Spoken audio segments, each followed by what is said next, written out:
ఉన్న బంగారాన్ని విడిపించి ఆ రోజు ఆన్లైన్ రేటుకే మేము కొంటాం. Sharma gold company.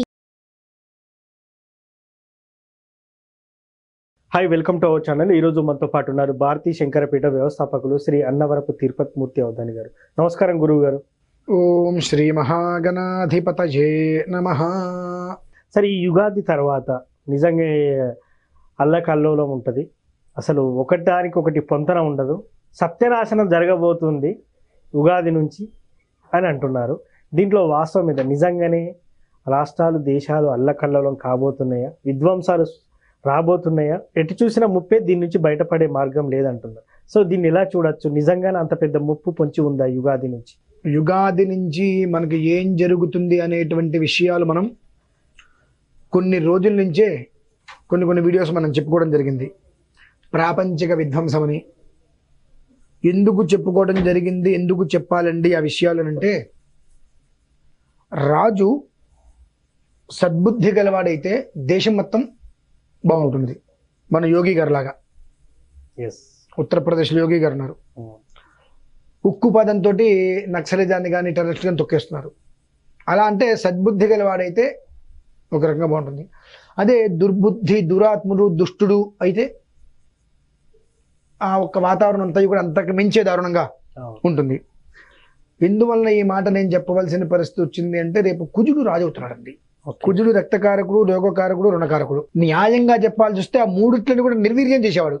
ఓకే, న్యాయంగా అయితే అతను ఏ ముహూర్తంలో రాజస్థితికి సింహాసనం ఎక్కుతున్నాడో అతనికి తోడు శనిగా మంత్రి ఉంటున్నాడండి. ఇక్కడ శని కుజ కలయిక ఏమవుతుంది అంటే, ఇప్పుడు నేను ఒక కంపెనీ పెట్టా, లాక్కుండా వస్తున్నా. అందులో ఒక మనిషికి మెజారిటీ ఆఫ్గా మేనేజర్ పోస్ట్ ఏదో ఇచ్చా, మొత్తం నువ్వు చూసుకోవని చెప్పి. అతను చెప్పింది నేను నమ్ముతా. అవును, మీరు చెప్తారు, వాళ్ళు చెప్తారు, వీళ్ళు చెప్తారు, నేను పట్టించుకోను. అతను ఏం చెప్తే అదే నేను గుడ్డిగా నమ్ముతున్నాను. అతన్ని నేను నమ్మా. అతను ఏం చెప్తున్నాడు, క్రూరత్వంగా చెడు చెప్తున్నాడు. అతను చెప్పేది మొత్తం నేను వింటా, దాన్ని పాయింట్అవుట్ చేయలేను నేను, ఇదేంటి అని చెప్పి. అతను ఏం చెప్తే దాన్ని గుడ్డిగా నమ్మేసేసి నేను ఆర్డర్స్ ఇచ్చేస్తుంటా. దీని ప్రభావం ఏమవుతుంది, మొత్తం అంతా కూడా పూర్తిగా కూడా విపత్కార పరిస్థితులకు వస్తుంది. దీనికి మూలార్థంగా మనం ఏం చెప్పుకోవచ్చు అంటే అండి, ఈ ఇప్పుడు వచ్చేటువంటి యుగాదికి కుజుడు శని కలయిక వలన వెనుక నుంచి జరిగినటువంటి కొన్ని కుటుంబ తగాదాలు అంటారు చూసారండి, పాత కక్షలు అంటారు, అటువంటి విధానంలో మొత్తం నడుస్తుంది. అంటే దీనికి మనం ఒక్క క్షణం భారతంలోకి వెళ్దాం. ఓకే, అంటే జనాలకి అర్థం అవ్వాలండి. భారతంలో భారత యుద్ధం జరిగిపోయిన తర్వాత ప్రశాంతంగా అందరూ కూడా కూర్చొని ఉంటారు. స్త్రీ శాపం ఉందండి ఇప్పుడు. ఓకే, స్త్రీ యొక్క ఉసురు, స్త్రీ శాపం అనేటువంటి సామాన్యంగా లేదు. ఎలా అయితే గనక పుత్రశోకంలో గాంధారీదేవి నీ యదువంశీయులందరూ కూడా ఒకరినొకొకరు పొడుచుకు చచ్చిపోతారు, కృష్ణ నీ మొహం నాకు చూపించకపో అని చెప్పి ఆవిడ శపిస్తుంది. ఓకే, అటువంటి ఒక స్త్రీ శాపం అనేటువంటిది, స్త్రీ ఉసురు తగులుతుందండి ఇప్పుడు. ఓకే, దాని ప్రభావం ఖచ్చితంగా చూస్తారు. అది ఏమైంది అంటే, అప్పుడు వీళ్ళందరూ కూడా యదువంశీకుల్లో ఉన్న వాళ్ళందరూ కూడా ఇష్టసల్లాపంగా ఒకడొక కూర్చొని అందరూ కూడా ఏదో ఒక ఫంక్షన్ లాంటిది ఏదో జరిగితే అక్కడికి వెళ్ళారు. ఇష్టసల్లాపంగా పూర్తి భోజనాలు అవన్నీ చేసుకున్నారు, కూర్చొని మాట్లాడుకుంటున్నారు. ఆ మాట్లాడుకునేటువంటి పరిస్థితులు కూడా సరే, అక్కడ ఉండేటువంటి పరిస్థితులు వాళ్ళకి ఇవ్వాల్సిన మధు ఇచ్చారు, అన్ని తాగేశారు. ఆ ఒక తాగేసిన మైకంలో ఒకళ్ళకొకళ్ళు మాట్లాడుకుంటూ ఉన్న మాటలు కాస్త దెప్పి పొడుపుడుగా వెళ్తాయి.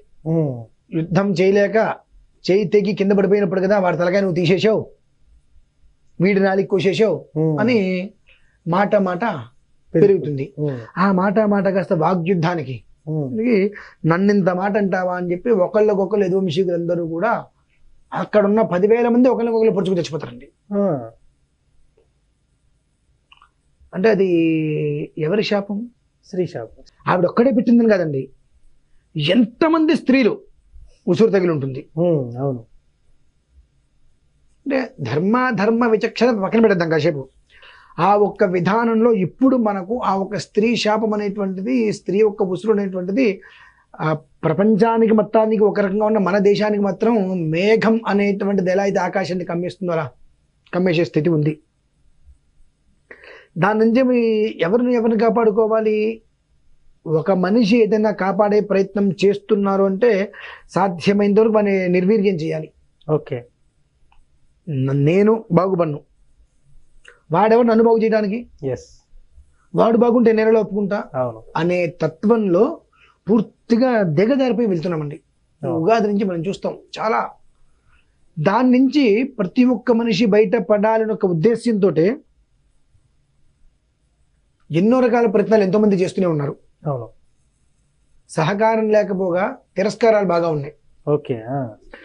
నేను భారతీయ శంకరపీఠం నుంచి ఇవాళకి 12 రోజు అండి. రోజు 84 రుద్రాలు, 88 రుద్రాలు పారాయణ చేస్తున్నాను. సుమారుగా రోజు ఒక 4 నుంచి 5 గంటల సేపు లైవ్ ఇస్తున్నానండి పారాయణ చేస్తూ రుద్రం. ఓకే. ఈ ఉగాది నుంచి రాబోయేటువంటి విపత్కార పరిస్థితులు చాలా ఉన్నాయి. మొన్ననే ఈ కరోనా అటువంటి వచ్చి నానా రకాలుగా ఇబ్బందులు పడ్డారు. కానీ ఇప్పుడు యుద్ధ వాతావరణం వస్తుంది. సంబంధం లేకుండా కేవలం కూడా యుద్ధోన్మత్తులై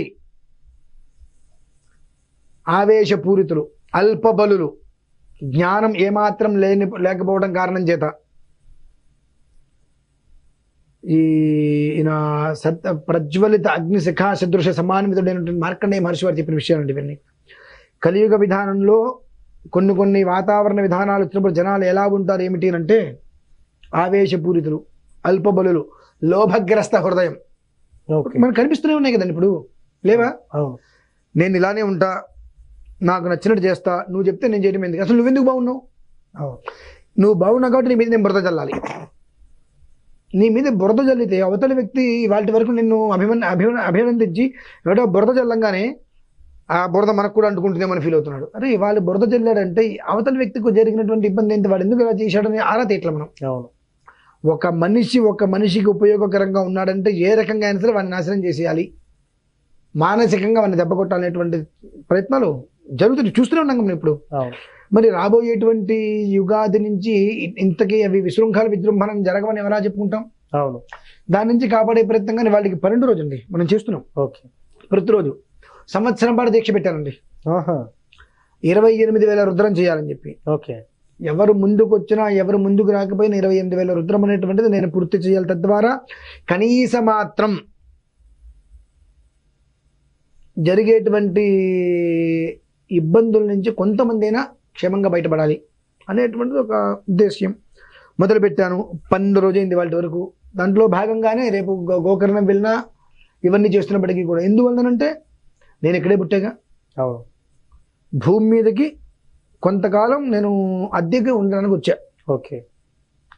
తుది శ్వాస విడిచారు, చివరి శ్వాస విడిచారు అంటారు ఎవరినైనా. అవును. అంతే కదండి. శ్వాస విడిచారండు, తుది శ్వాస అంటే ఇన్ని శ్వాసలు భూమి మీద తీసుకుంటాను లెక్క కట్టే ఉన్నావుగా. అవును. ఆ శ్వాస తీసుకుంటున్నందుకు గాను రెంట్కి పే చేయాలి నువ్వు. అవును. అదే నేను చేస్తున్నా నాకు చేతనైనంతగా. సో ఇప్పుడు ఏది ఏమైనప్పుడు కూడా మీరు చేసేది మీరు చేస్తున్నారు సార్.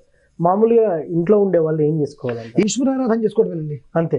ప్రతిరోజు ఈశ్వరారాధన ఎంత చేసుకోగలిగితే అంత విశేషం. 2 నేను సద్యోజాత విధానంగా సద్యోజాత వామదేవ అఘోర తత్పురుష ఈశాన అని చెప్పి పంచముఖ ఈశ్వరుడికి సంబంధించినటువంటి సద్యోజాత మంత్రాన్ని కూడా నేను రికార్డు ఒకటి చేస్తున్నా. మీరు ఏమి లేదు, అది వినే ప్రయత్నం చేయండి చాలు. కనీసం ఓకే, ఒక 3 నుంచి 4 నిమిషాలు ఉంటుంది ఒక మంత్రం. కనీసం రోజుకు 11 సార్లైనా వినే ప్రయత్నం చేయండి. నాకు అంత సమయం లేదండి. నమశంకరాయ చ నమః, ఓం నమ శివాయ వచ్చుకపోని అదైనా సరే ప్రయత్నం చేసుకోగలిగితే ఎవరో వస్తారని ఏదో చేస్తారని ఎదురు చూసి మోసపోకుమా అనే పాట ఉంది. పాటలు కాదు, నిజాలే. ఎవ్వరు రారు, ఏమి చేరు. ఒకవేళ కనుక ఎవరైనా వచ్చి నీకేదైనా చేద్దాం అనుకుంటే నాకెందుకు చేస్తున్నాడు, నా దగ్గర ఏది ఆశించకుండా నాకు ఏ కారణం చేత చేస్తున్నాడు చెప్పి నువ్వే అనుకుంటావు. మంచిగా ఆలోచించాం కదండి మనము. ఎందుకు చేస్తున్నాడు, ఉత్తిగా ఎందుకు చేస్తాడు, ఏదో ఆశించకుండా మన దగ్గర ఏదో ఆశిస్తే మన కోసం చేస్తున్నాడు అని నువ్వే అనుకుంటావు. కాబట్టి ఎవడో వస్తాడు, నువ్వే ఆశించుకోకు. నువ్వు బాగు చేసుకోవడానికి రాబోయేటువంటి విపత్కర పరిస్థితులు చాలా మితిమీరి ఉన్నాయి కనుక ఉగాది తర్వాత నుంచి ఆ ఒక ప్రభావం నుంచి నిన్ను, నీ కుటుంబాన్ని, నీ ఇంటిను నువ్వు కాపాడుకోవాలి, నీ పరిసరాలు నువ్వు కాపాడుకోవడానికి శివనామస్మరణ చేసుకో. Super sir. నిజంగా క్రోధినామ సంవత్సరం అంత క్రోధంగానే ఉండబోతుంది. దానికి పరిష్కారం ఏంటి, మీరేం చేస్తున్నారు, మిగతా వాళ్ళు ఏం చేయాలనేది కూడా చాలా చక్కగా చెప్పారు సార్. Thank you. సో చూశారు కదా, ఇది వాటి కార్యక్రమం. మరో కార్యక్రమంలో మళ్ళీ కలుద్దాం. Thank you.